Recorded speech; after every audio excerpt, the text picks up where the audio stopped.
Assalamualaikum warahmatullahi wabarakatuh. Alhamdulillah wassalatu wassalamu ala Rasulillah wa ala alihi wa sahbihi wa man tabi'ahu wa man nasara wa wala. Dirahmati Allah, Kak Fairuz, DJ kita yang kemudian kepada seluruh ibu-ibu, ayah saya yang saya sayangi, abang-abang, kakak serta adik-adik yang saya doakan yang kebaikan sekalian.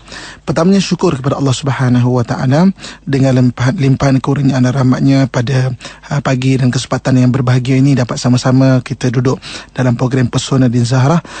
Mudah-mudahan sedikit akan kita kongsi memberi manfaat kepada kita, dapat kita jadikan satu ilmu yang berguna dalam usaha kita untuk mengabdikan diri kepada Allah Subhanahu wa taala, insya-Allah. Ibu-ibu, kakak, tuan-tuan, muslimin muslimat sekalian, pada minggu lepas kita dah kongsikan mengenai berikan isterimu semangat. Yang pertama, saya nak sambung pada hari ini, berikan isterimu semangat yang kedua. Jadi alhamdulillah, Allah Subhanahu wa taala menciptakan kita ni, manusia ni, ada pasangan dia, pasangan lelaki dan juga pasangan wanita. Dan antara kedua-dua pasangan ini Allah Subhanahu wa taala ciptakan kita daripada unsur yang berbeza, daripada keadaannya berbeza, bentuknya berbeza, dalamannya berbeza dan sebagainya. Kalau kita lihat daripada apa yang dirawikan kepada kita, unsur orang lelaki diciptakan daripada tanah, kan? Maksudnya Adam diciptakan daripada tanah. Bagi asal orang perempuan diciptakan daripada tulang rusuk yang bengkok daripada belah kiri badan orang lelaki, kan? So jadi maknanya daripada kejadian asal, yang sekarang ni dah daripada yang sama, kan? Allah sebut daripada Siti Saimani. Tetapi maknanya daripada asal tu orang lelaki tu dicipta daripada tanah dan orang perempuan dicipta daripada tulang rusuk, berbeza. Dan kita dah kongsikan pada minggu lepas bagaimana Allah Subhanahu wa taala kemudian menciptakan Hawa berada di sisi Adam sebagai kawan ataupun sebagai pasangan, untuk melengkapi di antara satu sama lain. Jadi kewujudan Hawa itu adalah untuk melengkapkan kehidupan Adam alaihissalam. Okay? Dia bukan maknanya diciptakan untuk jadi pesaing, bukan. Dia bukan untuk menjadi maknanya kuli untuk orang di bawah, bukan. Ataupun untuk menjadi toke yang memerintah itu dan ini, bukan. Dia menjadi sayap kiri kepada pada kehidupan keluarga itu. Kalau pincang sayap kiri ni, pincanglah keluarga itu. So, jadi maknanya dia dijadikan untuk melengkapi antara satu sama lain. Dan oleh kerana untuk melengkapi ini, Allah Subhanahu wa taala pun ada sebut dan nyatakan bahawa ada dua perkara yang kita kena kenal sampai kita mati. Sampai bila-bila kita kena kenal. Jangan ingat kita dah hidup 10, 60 tahun, 70 tahun kita dah kenal. Allah sebut dua benda kena kenal. Yang pertamanya adalah keunikan antara bangsa-bangsa ataupun kaum-kaum ataupun suku-suku yang ada dalam dunia. Jangan ingat kita dah duduk dekat Malaysia ni, kita masyarakat majmuk, kita hidup, kita orang Melayu, orang India, orang Cina, kan? Dan yang lain-lain itu, kita dah merdeka dah 60 tahun, dekat hampir 60 tahun. Kita ingat kita kenal, tidak. Quran sebut kamu tak akan kenal. Sebenarnya dia banyak benda yang kita tak faham benda itu. Yang keduanya antara lelaki dan perempuan, yakni suami isteri. Allah sebut dalam Quran, A'udzubillahi minasyaitonirrajim, ya ayyuhan nasu inna khalaqnakum min dzakarin wa untha wa ja'alnakum syu'uban wa qabaila lita'arafu. Wahai manusia, kami ciptakan kamu daripada lelaki dan juga perempuan, yang pertama, dan juga daripada berbagai-bagai bangsa, lita'arafu, untuk kamu ni berkenalan. So kena kenal, proses kena kenal.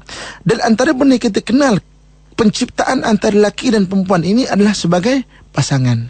Dia sebagai melengkapi antara satu sama lain. Okey.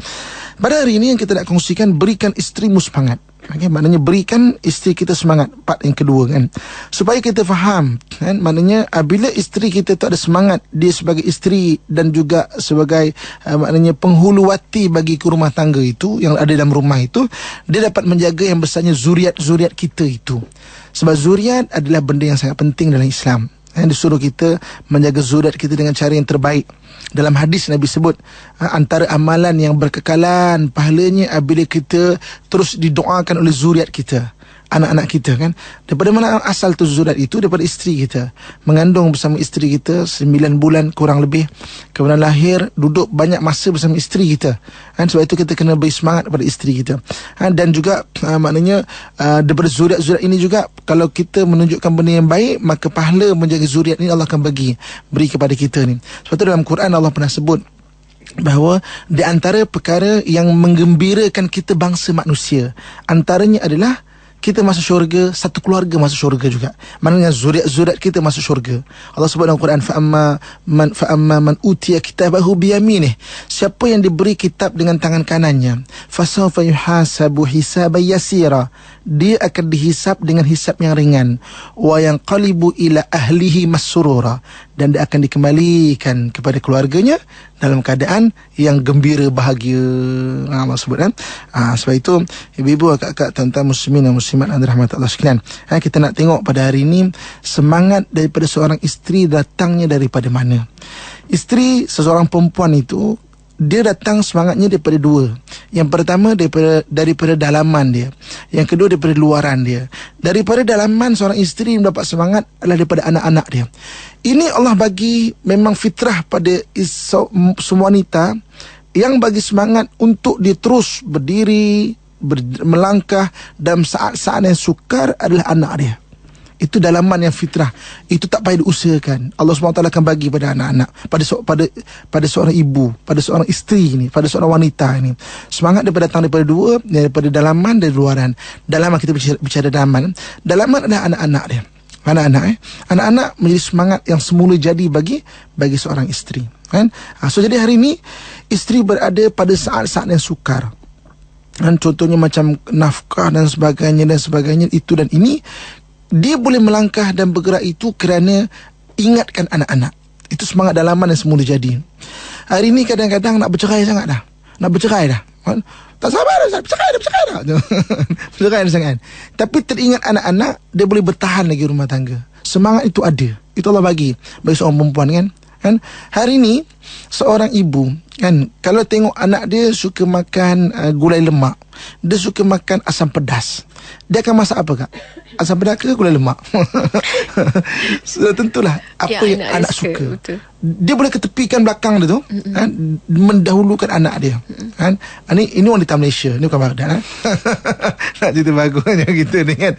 Itu memang semangat Allah bagi kepada seorang ibu.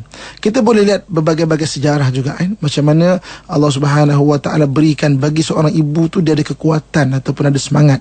Dan dengan anaknya itu dia boleh maknanya terus melangkah untuk menjalani saat-saat sukar dan getir dalam hidup dia. Ada orang kadang-kadang sampai tak tahan macam macam nak menamatkan hidup lah, tapi teringat anak, sumber kekuatan tu ada kan. Suami dia sakit hati dah, sakit hati saya Ustaz. Hati sakit lah, tapi dengan anak tu dia masih kuat untuk melangkah pada saat-saat yang sukar kan. Tu jadi semangat yang ada kepada seorang isteri. Sebab itu abang-abang, ayah-ayah saya sekalian kan, sebagai seorang isteri, semangat semula jadi daripada anak yang Allah Subhanahu Wa Taala berikan kepada kita. Seorang isteri, anak tu kan, semangat semula jadi daripada dia tu. Bagusnya apabila kita cetuskan semangat itu dengan kita juga sama-sama menjaga anak itu. Macam seorang suami kan. Sebab itu dalam Quran Allah Subhanahu Wa Taala sebutkan bagaimana nafkah mestilah diketuai oleh suami bagi anak-anak bagi anak-anak Maksudnya walaupun satu hari nanti katakanlah berlaku perpisahan dari rumah tangga ini, tetapi nafkah tetap daripada seorang ayah. Okey, nafkah tetap daripada seorang ayah kan. Mencari bapa lain boleh, mencari seorang ayah itu satu saja untuk anak kita. Bapa dan ayah. Bapa mana boleh cari bapa lain, tapi ayah pada anak kita seorang tu saja. Kan Allah suruh seorang lelaki berwataklah seperti seorang lelaki. Kan dalam Quran gunakan istilah itu sebagai rijal. Kita banyak bincang mengenai tentang suami berwatak rijal. Bunyi pun garang bunyi dengan rijal. Dalam Quran Allah sebut rijal qawwamuna 'alan nisa. Rijal saja yang boleh maknanya membimbing wanita atau maknanya memimpin ataupun mengetuai wanita. Orang yang rijal tau. Kalau orang tak ada watak rijal, wanita itu akan memimpin dia. Kan? Kalau dia ada rijal, dia boleh memimpin wanita. kan? Maksudnya dia ada satu kekuatan untuk memimpin isteri itu. Biasa kita dengar kadang-kadang kan, "Alah Ustaz, saya ni Ustaz, bukan saya takut bini." Habis itu bang, "Bini tak takut abang ke?" Itu perkataan biasa dengar. "Tak adalah Ustaz, ada satu lagi yang baru." "Apa dia?" "Bini tu rupanya menakutkan." Rupa tu menakutkan. Sebab apa? Rijal kena bentuk, dan diri kita kena rijal. Menakutkan ke apa ke, kita ada watak rijal, kita boleh memimpin wanita ini. Ini kan Nabi pun sebut, banyaklah hadis Nabi SAW itu. So semangat yang pertama daripada dalam wanita adalah anak-anak. Memang itu memang mana-mana pun. Akak saya jujur lah kan, anak-anak beri kekuatan daripada akak kan. Sangat kan sebenarnya kan. Jadi sebagai akak wakil wanita-wanita di luar sana kan, maksudnya itulah memang seorang ibu, itulah hati seorang isteri, seorang wanita. Lebih-lebih lagi kalau kita seorang lelaki kan, semangatkanlah isterimu kan, tajuk kita pada hari ini, kita sama-sama menjaga anak itu, maka isteri akan bertambah semangat lagi untuk menjaga generasi ini kan. Sebab suami itu suami yang bertanggungjawab, suami yang membantu dalam menguruskan keluarga, yang membantu dari sudut nafkah contohnya. Kalaupun nafkah pun kurang, tapi bersama-sama dan membesarkan anak-anak ini kan, bersama-sama memikirkan bagaimana arah tuju pendidikan anak-anak. Tak ada isteri memikir seorang, anak kita lepas UPS nak sekolah mana? Maksud bang, mana-mana lah kan. Lepas UPS mana bang? Mana-mana lah. Habis bahasa macam mana? Mana-mana lah kan. Tuition ni bang, mana-mana lah. Kita lelaki tak memikirkan langsung kan, benda-benda demikian. Alangkah bagusnya semangat itu kita ambil tahu, walaupun kita tak tahu, tapi nak ambil tahu kan. Kalau kita tak tahu dan kita nak ambil tahu, akhirnya kita dapat membantu. Sebab hati itu ada niat nak ambil tahu. Kan dalam hadis Nabi sebut, innamal a'malu binniyat. Setiap perkara itu digerakkan, dimobilisasikan dengan niat. Kalau niat pun tak ada kan, kita sibuk nak fikir bola kita lah, maknanya benda-benda dengan kawan lah dan sebagainya. Kita belum mikir nak mesej sekretari yang baru kita jumpa lah kan sebagainya kan. Macam mana nak mikirkan keluarga? Kita punya jiwa tidak ikhlas untuk beri semangat kepada isteri kita bagi menjaga zuriat kita. Dan sepatutnya kita kena ada niat benda itu. Sebab semangat yang utama yang dalaman pada isteri adalah anak-anak itu. So kalau kita dapat menjaga anak-anak itu, isteri akan lebih bersemangat. Bila isteri bersemangat, maka dia dapat menjaga anak-anak itu dengan bagus, insya-Allah. Dapat memelihara tu dengan baik, insya-Allah. Sebab semangat yang anak-anak pada dia dibantu oleh sumber semangat asal tu oleh suami dia, orang-orang yang di sekeliling dia. Kalau baca hadis-hadis Nabi SAW, banyak Nabi cerita bagi seorang lelaki adalah bantu mendidik anak itu kan, sebab disumber kepada isteri. Kerana isteri itu akan meneruskan apa yang kita bantu itu. Itu penting. Jangan kita buat tak tahu, isteri itu kontak-kating seorang-seorang. Yang penting adalah zuriat itu. Kita dah sebut dari dalil-dalil dalam Quran kan, Allah sebut zuriat itu penting buat kita. Kesinambungan amalan kita itu antaranya daripada zuriat-zuriat yang soleh, zuriat-zuriat yang soleh pada kita tu. Ini Nabi sebut dalam hadis Nabi pun, Nabi kata bagaimana Nabi ajarkan kepada kita, la'ib waladaka sab'an, bermain-main dengan anak kamu sampai umurnya 7 tahun. Adib waladaka sab'an, 7 hingga 14 kamu kena didik dia. Ketika itu proses untuk membentuk dia punya diri dia. Ketika itu dia punya nafsu perlu dididik, hati perlu dididik. Kadang-kadang ketika 1 sampai 14 ni satu saat yang genting. Anak-anak dah mula nak mula tunjuk perasaan, anak-anak dah mula nak macam ke hati kan. Itu waktu tu memang kena didik. Sebab tu Nabi sebut adib waladaka sab'an, 1 sampai 7 benda kamu kena didik anak kamu, betul-betul kena didik. Kalau dia buat salah hari ni tegur terus kan. Kalau dia umur 10 tahun dia lawan kita, macam mana kalau umur dia 20 tahun kan. Jadi isteri nak tengok tu ayah tu bersama-sama membantu keluarga dalam anak-anak ini. Sebab dia adalah semangat pada isteri. So kita membantu anak, memberi semangat lagi pada isteri, benda-benda yang demikian itu. Wasahibuhu sab'an, kata Nabi SAW, dan buat dia kawan ketika umur dia 14 tahun ke atas. Average 14 tahun ke atas, buat dia kawan. Maksudnya kita dah boleh bercakap dengan dia, bersembang dengan dia. Kita boleh kongsikan falsafah hidup kepada anak-anak. Jangan biarkan anak-anak kita mendapat falsafah hidup daripada kawan-kawan dia. Kalau kawan-kawan dia tu orang yang baik, alhamdulillah. Kebetulan kawan-kawan dia tu orang yang kurang baik, Dia kongsikan falsafah hidup tu pada kawan-kawan, kepada anak-anak kita, boleh rosak. Dia kata kat anak kita, kamu lah nak nampak kita dewasa, nampak kita hebat kat sekolah ni, kita kena isap rokok, kata dia. Kalau kita kena isap vape sekarang ni, vape kamu lah. Anak kita didoktrinkan satu falsafah, nak nampak hebat kena isap rokok. Sebab falsafah tu dapat daripada kawan-kawan dia. So 1 sampai 7 sampai 14, ini masa kita kena duduk dengan dia, beri falsafah kehidupan kepada dia tu. Macam mana cara dia melihat dunia, macam mana cara dia melihat kawan-kawan, macam mana cara dia melihat pembelajaran dia, macam mana cara dia melihat maknanya menghormati orang lain, macam mana perlu dia melihat tentang kebersihan. Dia bermula daripada keluarga. Sebab itulah kita sebagai seorang suami perlu semangat kat isteri kita dengan membantu mendidik anak-anak, antaranya dengan kita ajar anak kita dengan adab, ajar anak kita dengan gaya hidup yang bagus, falsafah hidup yang boleh membentuk dia. Banyak kita boleh baca di buku-buku, kita kongsikan. Atuk-atuk kita dulu ada menyebut, alang-alang menyeluk pekasan biar sampai ke pangkal lengan. Bersungguh-sungguhlah buat kerja. Jadi maknanya dia dapat falsafah hidup tu daripada kita, bukan daripada kawan-kawan dia. Kalau kebetulan kawan-kawan dia bagus, alhamdulillah. Kalau tak bagus, itulah falsafah hidup yang dia dapat di samping kawan-kawan dia. Akhirnya dia lebih suka berbual dengan kawan-kawan daripada berbual dengan kita. Sebab dia rasa macam kawan-kawan lagi best apa semua. Falsafah tu falsafah yang sesuai dengan kehendak dia, budak-budak yang nak main-main, nak malas-malas, nak hong-hong sana sini, sesuai dengan tabiat budak-budak yang memang tak nak belajar betul-betul. Dia dapat kawan-kawan macam tu, maka dia akan hidup macam tu. Sebab tu dalam hadis Nabi sallallahu alaihi wasallam menyatakan, kullu mauludin yuladu alal fitrah. Dan setiap anak yang lahir, dia dilahirkan dengan keadaan fitrah, macam suci, putih bersih, bagai bakkan putih itu. Maka ibu ayahnya lah yang mencorakkan apa yang dimahunya, sama ada dengan cara hidup Nasrani ke Yahudi ke ataupun Islam. Ibu ayah yang pertama tu. So hari ni abang-abang, ayah saya sekalian, semangat yang pertama daripada isteri. Semangat isteri itu ada daripada anak-anak. Kita bantu untuk kita ni sebenarnya sama-sama dalam menangani anak-anak punya hal. Bantu. Kadang-kadang ada orang yang nak bercerai sebab teringat anak tak jadi bercerai, kan? Sebab tak mau anak tu kehilangan bapa.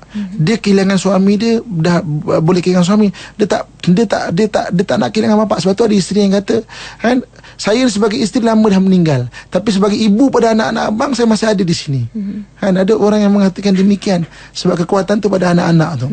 Kan, sebab tu kita hari ni tengok, maknanya perhatikan jugalah, sesibuk mana kita meeting ke apa semua tu, duduk juga kan untuk anak-anak. Nabi ajar, Al-Quran pun ajar. Dan ini sebagai maknanya kita punya kehidupan kita sebagai orang yang maknanya mementingkan kesinambungan generasi juga ajar benda ini. Dia semangat pada isteri. Kalau hari ini kita ambil berat juga pasal anak, dia memberi semangat pada isteri. Isteri tak rasa keseorangan. Baki suami tak ada meeting ke, ada di luar sebagainya, isteri akan dapat menjaga anak-anak Zulat dengan baik. Sebab dia dibantu semangat dia itu. Tapi kalau buat kontang-kanting, bas, dahlah kita kadang-kadang tak membantu kan. Kadang-kadang ni orang Baghdad pula balik ke sana. Balik ke sana pula kan. Dahlah kita tak mencarikan bas sekolah dia. Maknanya kita ni orang lelaki ni kan, tak mencarikan bas sekolah untuk anak-anak. Isteri cuba cari, kita kerja ngomen je. Betul ke bas sekolah ni bagus? Mahal ni, apa tu ni mahal ke? Dahlah tak tolong cari. Isteri tolong cari itu mengata. Dahlah tak basuh kereta, isteri pergi hantar, tolong basuhkan kereta. Apa sebab hantar basuh kereta ni? Sana mahal sana tu. Dia tak nak basuh sendiri. Kan, isteri tu nak supaya kereta tu bersih, bawa anak-anak kan.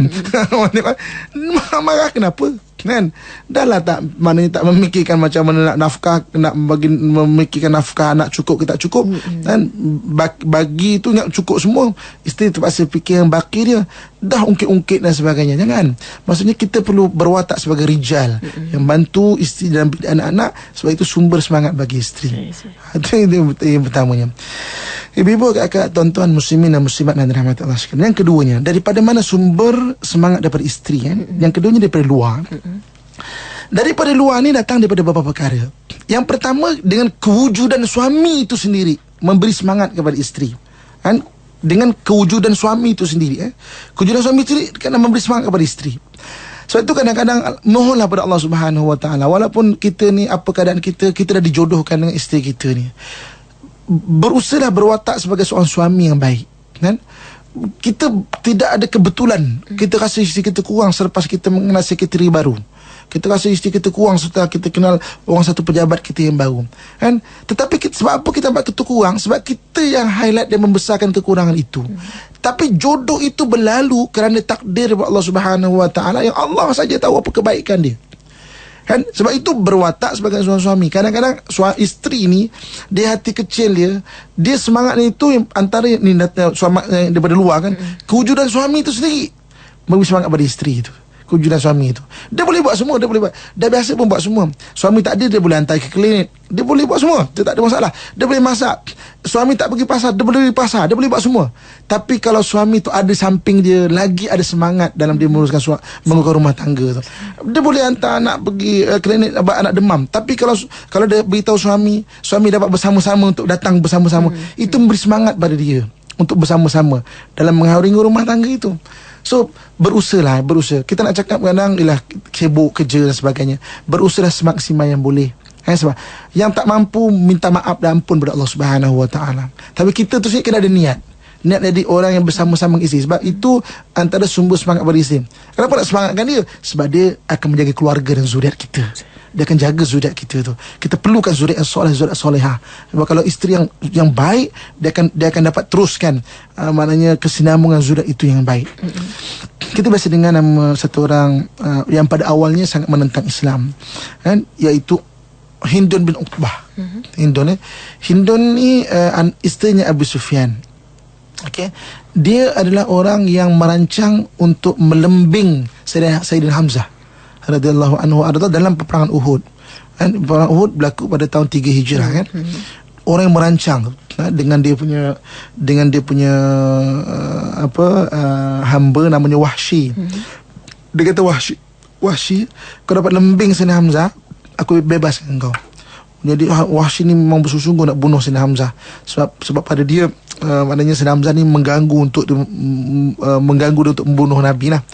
Jadi dengan pendekkan cerita, pada peperangan Uhud, maka Sayyidina Hamzah gugur dengan lembingnya Wahsy. Ketika orang Islam jadi keadaan yang kelang kabut, mereka semua berundur di Bukit Uhud. Bukit Uhud. Okay, pada peperangan Uhud berlaku di tepi Bukit Uhud. Bukit pemanah tu dipanggil bukit yang kalau kita pergi umrah dekat Madinah tu dipanggil itu Bukit Pemanah atau Jabal Rumat. Rumat ni maknanya pemanah kan. Maksudnya Nabi tu berundur ke Bukit Uhud dan meninggalkan jenazah-jenazah syuhada, maksudnya untuk maknanya yang gugur di medan tu, di medan Uhud tu lah. Jadi Hindun dia belah dada Sayyidina Hamzah. Demamah hati atau jantung dia. Nak cerita keras, nak cerita kerasnya lah nak ceritanya dia punya hati tu agak keras lah kan. Okey, pendekkan cerita, peristiwa berlaku pada 3 Hijrah. Kemudian Nabi SAW dapat membuka kota Mekah beberapa tahun selepas itu. Okey, akhirnya dapat mengislamkan Hindun dan juga suaminya Abu Sufyan, yang mula-mulanya sangat mengingkari Nabi SAW. Okey, dapat Islam, kan? Satu peristiwa yang agak masyhur. Hindun ni pernah bertemu Nabi SAW, menyatakan bahawa suaminya Abu Sufyan ni memang agak berkira lah kan. Berkira. Pasal nak buat kan? Mana dapat nafkah, berkira. Nabi kata pada Hindun, ambillah daripada Abu Sufyan tu hak kamu sebagai nafkah. Ambil. Mana dia agak berkira kan, ambil. Itu cerita yang masyhur kan. Okey. Orang melihat Hindun, bila dua-dua dah Islam, dah faham tanggungjawab. Maknanya bermula datang, belum masuk Islam, suami Abu Sufyan agak macam tak ambil hirau lah. Kan? Maksudnya Hindun boleh buat semua, atau boleh mamah hati Sayyidina Hamzah. Dia boleh buat semua kerja. Tapi hati kecil dia nak suami tu ada di samping dia. Lepas tu dia ngadu pada Nabi selepas Islam, suami aku ni macam nafkah tak bagilah. Dia boleh buat semua, dia ada hamba sendiri, dia ada kekayaan sendiri. Tapi nak hati tu suami nak ada bersebelah. Kan? Ketika Islam, Nabi SAW didik sahabat-sahabat yang termasuk Hindun dan juga Abu Sufyan. Abu Sufyan balik menjadi suami yang sebagai wataknya sebagai suami, bertanggungjawab pada keluarganya. Kan? Sampai orang tengok Hindun lebih bersemangat lagi. Sampai orang cakap apa? Hindun, anak engkau ni besok akan jadi raja pada orang Arab. Kan? Maknanya dia ni besok ni akan jadi akan jadi raja kepada orang Arab. Maknanya kemudian Indun berkata, Al-Arab faqat, Arab saja ke? Dia kata macam tu kan. La Arab wal Ajam. Maknanya orang cakap Arab Ajam. Sebab nampak semangatnya Indun dalam menjaga keluarganya itu. Akhirnya terbukti, kan? Anak Hindun itu seperti mana orang gambarkan dia menjadi raja khalifah kepada orang Arab dan Ajam. Itulah ibunya Khalifah Muawiyah bin Abi Sufyan. Kan, selepas zaman Sayyidina Ali karamallahu wajhah digantikan Muawiyah bin Abi Sufyan. Kan? Maksudnya apa? Apabila ibu tu bersemangat dengan kehadiran suami, dia boleh jaga dengan baik, anak tu dapat dididik dengan baik sampai menjadi khalifah. Sampai orang cakap orang Arab, dia kata orang Arab je ke? Arab dan Ajam. Dan terbukti. Seorang nampak macam mana semangat dia untuk menjaga anak-anak.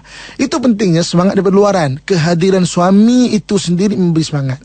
Jadi abang-abang, ayah-ayah, mungkin perit kita nak sebut benda ni. Kita tahu kita susah. Kita tahu kita sibuk kan, dengan meetingnya, dengan nak cek nafkah dan sebagainya. Tapi keikhlasan kita saja tahu. Betul ke meeting ni? Itu kita je tahu. Kalau hari ni kita ikhlas, alhamdulillah. Mudah-mudahan Allah beri terus kebaikan pada kita. Kalau hari ni tak ikhlas, abang-abang, ayah-ayah, niat balik ikhlas mengenai keluarga kita dan isteri kita yang ada di rumah tu. Ikhlaskan niat. Kan?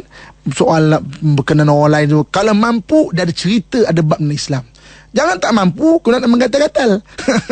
Mampu tak ada masalah. Islam tak larang pun. Tak ada masalah. Ada prosedur, ada cara dia. Dah mampu. Tapi ni tak mampu, nafkah buat tak tahu apa semua, dan menggatal lain, mengabaikan keluarga. Jangan begitu. Ada soalan yang berat akan ditanya oleh Allah Subhanahu Wa Taala di akhirat nanti. Macam mana nak menjawab? Masya Allah, berat tau. Kita hari ni ditanya oleh penguasa pun kadang-kadang, Allah beratnya kan. Lesen je ni pasal tayar ni botak nampak, okey lah betul. Botak ni je, okey lah. Ni nombor plate ni kenapa sengit-sengit ni? Macam rasa ni. Besok ditanya dengan malaikat macam mana. Kita tak mengaku lagi ketika itu, dikunci mulut kan. Al-yawma nakhtimu ala afwahihim wa tukallimuna aydihim wa tashhadu arjuluhum bima kanu yaksibun. Ni mulut kunci, nak menafikan macam mana dia kunci? Dari cakap apa? Tangan ni bercakap, Tuhan, tangan ni benaik WhatsApp kat orang perempuan lain ni kan. Bini kat sebelah dia buat tak tahu. Hey, macam mana nak jawab depan Tuhan ni? Tangan dia bercakap ni. Nak cakap apa? Betul tak ada ni naik WhatsApp ni mendownload gambar-gambar pelik-pelik daripada kawan-kawan sekolah rendah di luar. Nak cakap apa? Tangan ni bercakap. Tak ikhlas, balik pada Allah Subhanahu Wa Taala. Kalau ikhlas, memang kita kerja susah, dah habis tu kerja malam, kerja pula untuk menafkahi keluarga, tak apa. Kan?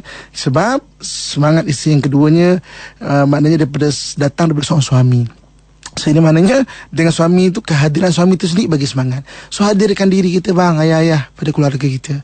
Sibuk macam mana pun ambil masa kan, untuk kita hadirkan diri kan? Maknanya beri masa yang berkualiti, supaya bila isteri itu bersemangat, dia akan dapat bersemangat lagi menjaga anak-anak dengan lebih baik lagi. Itu yang pertama. Before kakak tuan-tuan muslim-muslimat rahmatullah sekalian. Okey, yang kedua. Daripada mana datangnya semangat seorang isteri? Daripada faktor luaran. Dalaman tidak anak. Kita dah faham. Mana suami tolong jaga anak, semangat lagi isteri. Yang keduanya daripada luaran. Luaran, kehadiran suami itu sendiri bagi semangat. Okey. Yang keduanya, semangat daripada luaran datang daripada isteri ni daripada ilmu, kefahaman dia. Kefahaman. So jadi kefahaman adalah penting bagi seorang isteri. Dalam Islam, suami kena tolong ajar isteri. Itu prinsip dia. Ajar isteri, ajar agama, ajar memahami agama. Sebab tu orang lelaki ni sepatutnya memang dia kena belajar agama semaksimal yang dia boleh. Okey, ilmu agama yang dia boleh tu, dia kena didik isteri dia, kena bacakan pada isteri dia, kena cerita kat isteri dia. Kalau tak mampu, ajak sekali dia menyertai, isteri tu menyertai dia dalam kuliah-kuliah ilmu. Ataupun kalau isteri tu nak bagi kuliah ilmu, jangan halang dia, jangan halang. Sebab dalam hadis Nabi SAW ada menyatakan bahawa may yuridillahu bi khairan yufaqihu fid din. Sesiapa yang nak hendak Allah beri kebaikan pada dia, Allah akan bagi dia peluang untuk memahami agama. Yufaqihu fid din. Allah akan bagi peluang pada dia untuk faham pada agama. Kan? So dia maknanya hari ni isteri kalau pergi dengan kuliah ke, dengan pesona di Zahrah ke, so, jangan halang. Sebab kadang-kadang kalau dia memahami benda tu, dia boleh berusaha untuk menjadi orang yang baik. Orang perempuan ni dah ada kelebihan, dia penjiwa lembut. kan dia menjiwa, ya Ustaz, kerah main cengeng kan. Dah orang Melayu kita pun sebut kan, orang perempuan ni macam kerak nasi kan, maknanya kalau kena air lembut juga. Cuma cara kita macam mana cara nak maknanya mengendalikan benda itu kan. So maksudnya dia fitrah dia lembut. Sebab tu kalau nak cerita kan, sejarah pertama orang berhubung dengan benda-benda gaib secara yang bukan wahyu ni kan adalah wanita. Wanita kan, maknanya orang wanita ni jiwanya lembut, sampai bila lembut dia boleh mengetepikan semua benda-benda yang lain itu, dia boleh berhubung dengan benda gaib. Dalam Quran pun Allah sebut, kalaulah andai kata benda gaib tu kebetulannya daripada benda-benda yang jahat kan, juga bermula daripada wanita kan. Contoh macam dalam Quran, wa min syarrin naffathati fil uqad, aku berlindung daripada Allah daripada ahli-ahli sihir perempuan tau. Naffathat, perempuan. Fil uqad, yang menyembuh menghembus kepada bohol-bohol. Itu zaman dulu terjemahan bohol-bohol. Maksudnya bohol tu ikatan. Maknanya okey, simpulan.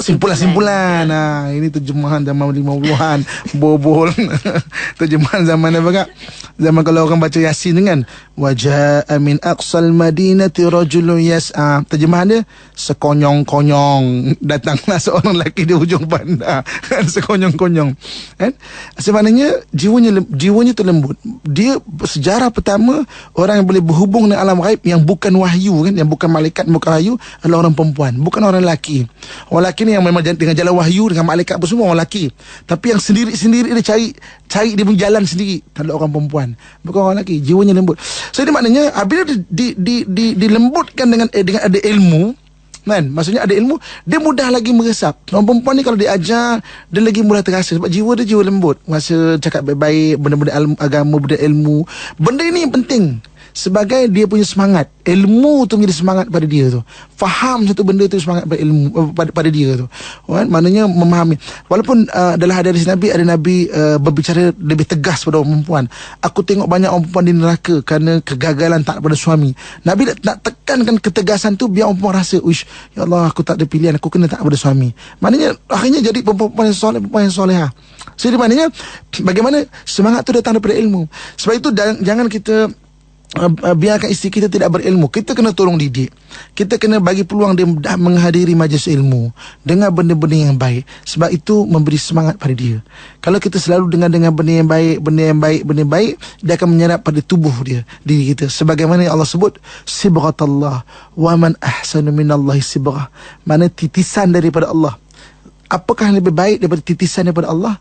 Macam nak senang faham, kita ada satu bekas yang ada air kan, kita titiskan dengan satu warna, warna apa lah kan. So bekas air jernih dia akan berubah, seluruh air ni akan berubah mengikut warna yang kita titiskan. Macam tu juga orang dapat ilmu agama kan, sibghatallah, titisan daripada Allah, dia akan menyerap pada semua, pada kepala, pada tangan, pada kaki, pada hati, pada semua pemikiran kita, dan dia akan berubah cara kita bertindak dan lain.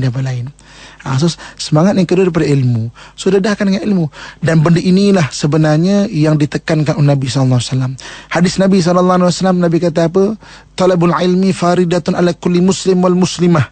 Menuntut ilmu adalah wajib bagi orang muslimin dan orang muslimah. Nabi SAW ajar kepada kita.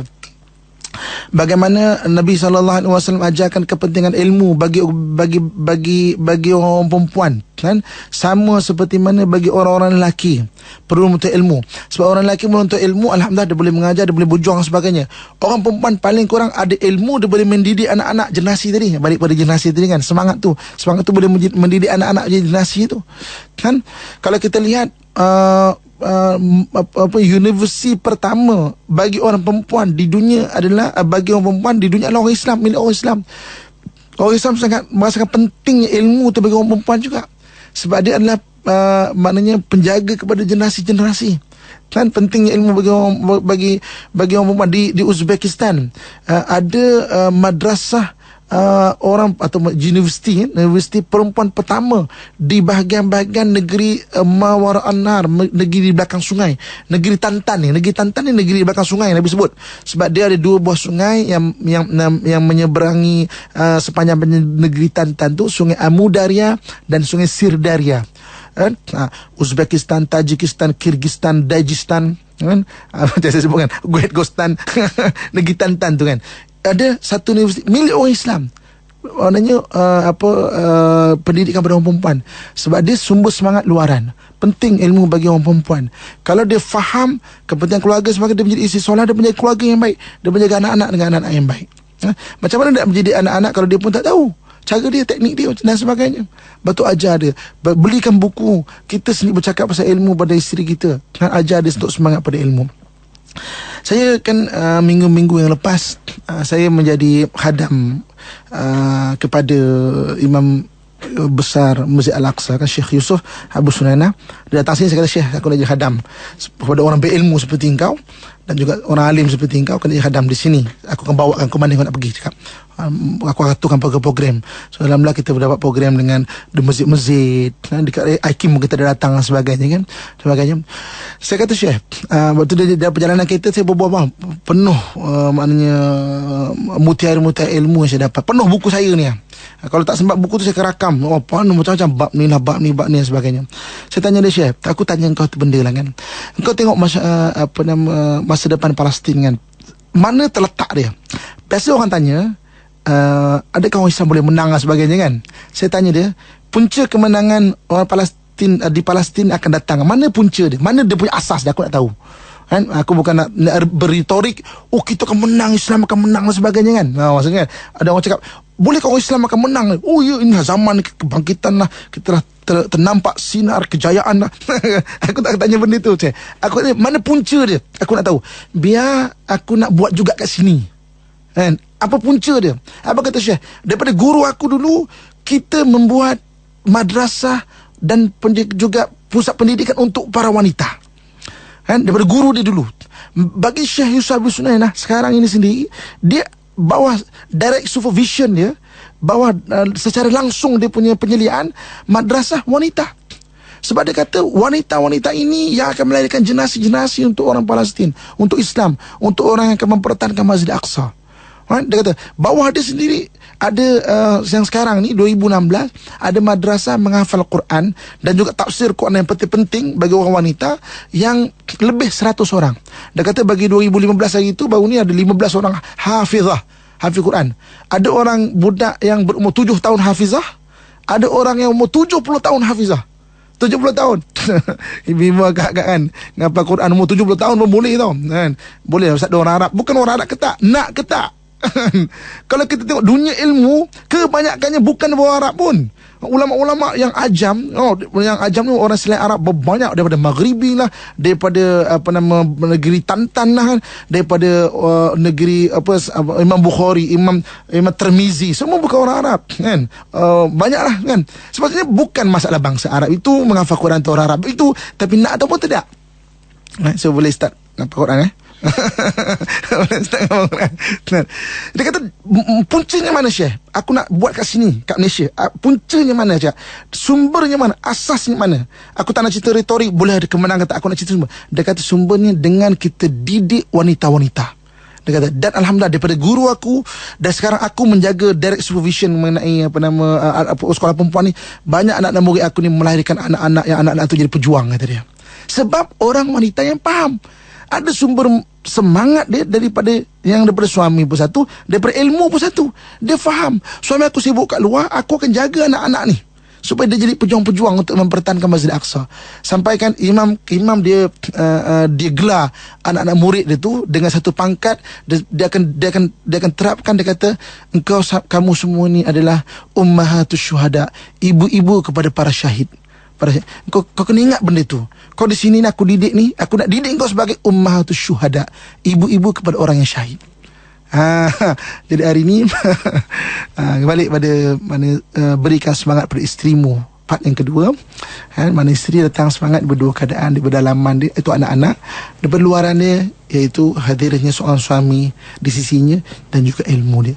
Dia mudah-mudahan beri kebaikan kepada kita datang perkongsian ini, insya-Allah. InsyaAllah. Terima kasih Ustaz atas kesempatan untuk kita diskusi. Sikit lagi untuk kita sambung doa kita mengakhiri solat kita hari ini. Silakan. InsyaAllah. A'udzubillahi minasyaitanirrajim. Bismillahirrahmanirrahim. Alhamdulillahirabbil alamin. Wassalatu wassalamu ala asyrafil anbiya'i wal mursalin wa ala alihi wa sahbihi ajmain. Ya Allah, ya Tuhan kami, kurniakan kebaikan kepada kami di dunia, ya Allah. Kurniakan kebaikan kami di akhirat, ya Allah. Dan hindarkan kami daripada azab api neraka-Mu, ya Allah. Peliharalah keluarga kami, ya Allah, seperti mana yang telah Kau berikan dan Kau pelihara keluarga-keluarga para nabi-nabi yang terdahulu, ya Allah.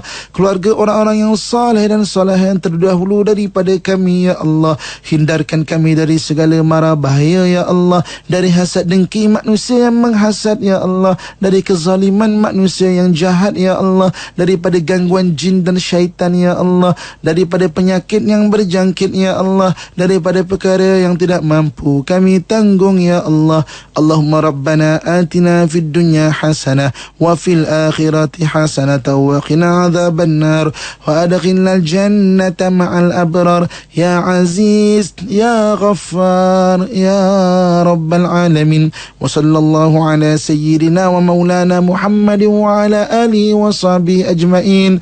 Walhamdulillahi rabbil alamin. Taqabbalallahu minkum minna wa minkum. Taqabbal ya karim. Amin.